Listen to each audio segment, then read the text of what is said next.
What's up, y'all? It's Black and White Country out here again, and I'm out here working at the farm, working on that tractor. It has I'll show you real quick here. It's got the these steering arms down in here. It's dark in here, but the hydraulic arms that turn the steering was leaking, so I had to rebuild them, and I'm putting them back on.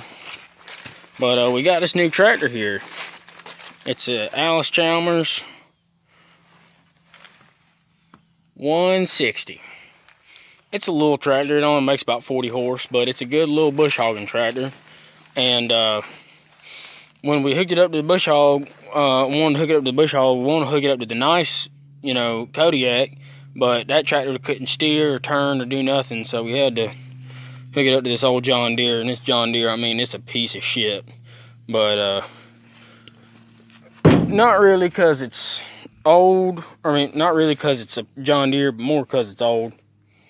But first time I ever drove this tractor, we got it. It came from Wisconsin, and when we got it, it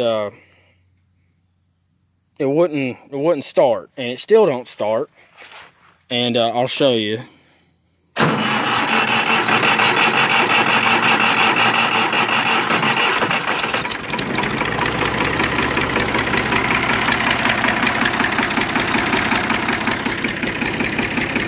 That's never happened before.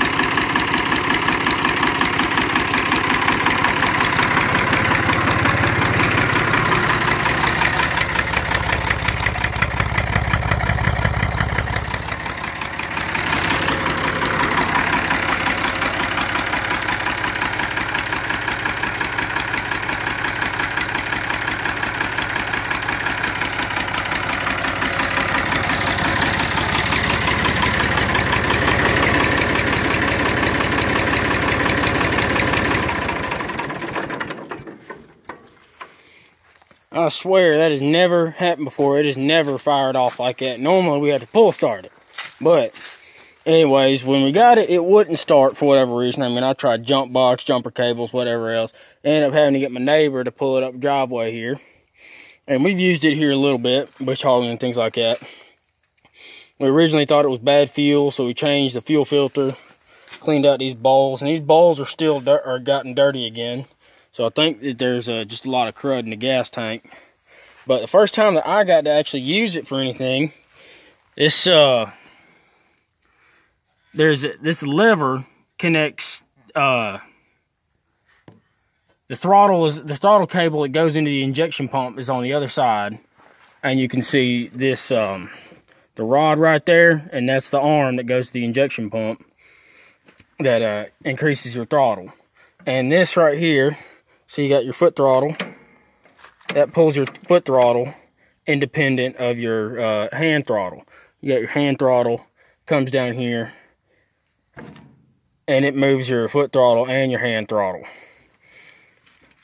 So what had happened was that there's a little roll pin that goes in here, and it had broken off. Just for whatever reason, from the time it took my dad to get off the tractor and for me to get on it, it broke.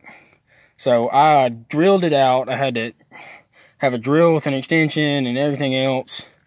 I had to drill out the little roll pin out all the way through the pin bore, and I stuck this piece of welding rod in here, bent it up, and it bends over so it won't come out. And then I also broke the little cotter pin that holds the little foot throttle thing on, because it was old and loose. So I took another piece of that welding rod and put it on there like that, and that was a quick little fix, and I was back and going in no time. And but that was the biggest problem we had on it. And other than that, it's a good little complete tractor. Oh, other thing, when we got it, The front end, see how there's 3 holes on the showing on the axle right there? There were about 5 or 6 showing on this side, so we wanted to shorten it. When we did that, the tie rod wouldn't go into the tube. This tie rod would not go into that tube. And I mean, we had to beat on it and hit on it and heat it up with a torch, and we finally got it to go. And it came apart, and we cut it down and put it in there. And we finally figured out that it had a little bit of a bend in it. I don't know if you can see it.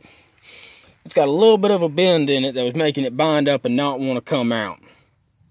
But we got it fixed, and the tractor turns now, and it's the way it's supposed to be. It's got decent rubber on it, but the rubber is severely cracked all the way up it. But I guess I'll get on it and show you how to operate one of these things. Step is a little bit high, you know, but it's a high ground clearance tractor. Alright, so your basic workings of a tractor. You crank it up, you know, you got it cranked up. You got your clutch here. You got your gear shifter. You got independent left and right brakes, but right now they're tied together.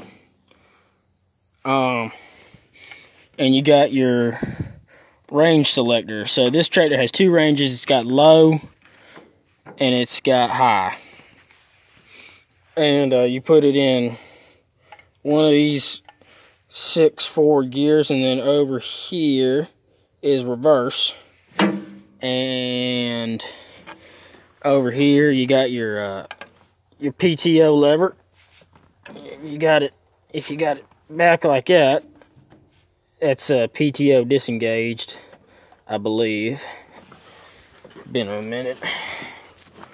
And that runs your implement coming out the back here. Other than that, this little lever here my foot's touching, that's your Diff Lock. That locks both your rear tires together and helps give you more traction.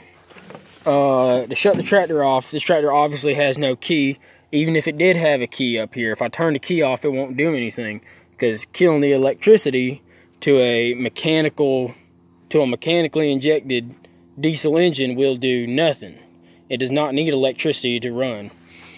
So what you have to do is you have to pull the fuel shut off. You pull that out and it shuts the fuel off, starts the motor for fuel, and it cuts it off. And but this tractor is you know, it's got its little quirks and its little issues and whatnot, but it's a good little tractor. It really is. And I like having that shorter exhaust, so when you bush hog, you know, get closer to limbs and things like that. The other thing that's wrong with it is we can't figure out why, but the lift, this lift does not work. So my dad rigged up these chains, and that's not a bad way to have it, where it's just set exactly where it's going to be set all the time. But you know, that's obviously got to get fixed. This portion of the lift arms is cracked all the way around. It's not really holding much weight, but the chain, these chains are holding all the weight. This arm is very heavy duty. This arm is not what I'm worried about breaking. It's this one. Yeah, there's supposed to be some stabilizer bars here and some other stuff, but overall, it's a pretty good little tractor. Oh yeah, I also forgot. These levers here control your lift. This controls your draft, and this one is your lift. Other than that, I can't think of any other things you'd need to know about how to run one of these things. Obviously, you know, you got your